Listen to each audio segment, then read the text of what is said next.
और इस वाक़े से मुतालिक आपको लम्हा बलम्हा आगे रखेंगे। अभी आगे बढ़ते हुए आपको बताएं कि फ़ौजी अदालतों से मुतालिक केस की समाअत कल तक के लिए मुलतवी कर दी गई है।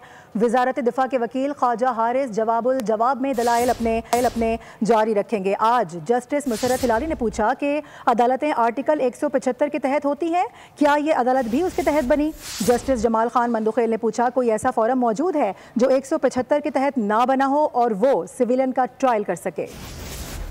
फौजी अदालतों में सिविलियन ट्रायल के खिलाफ दरखास्त पर सुप्रीम कोर्ट में समाअत। जस्टिस अमीनुद्दीन खान की सरबराही में 7 रुकनी आईनी बेंच ने वज़ारत दिफ़ा के वकील ख्वाजा हारिस के जवाब में दलाइल सुने। जस्टिस मोहम्मद अली मजहर ने कहा, ख्वाजा साहब जवाब मुख्तसर होते हैं, जो पॉइंट्स पहले कवर नहीं हुए उन पर मुआवनत करें। जस्टिस मुसर्रत हिलाली ने पूछा कि अदालतें आर्टिकल 175 के तहत होती हैं, क्या ये अदालत भी उसी के तहत बनी?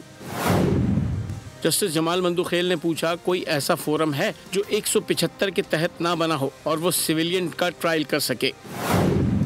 ख्वाजा हारिस ने कहा तमाम पॉइंट्स पर जवाब दूंगा, अभी आर्टिकल 161 पर दलाइल मुकम्मल कर लूँ। तमाम पॉइंट्स पर तहरीरी जवाबात भी मौजूद हैं।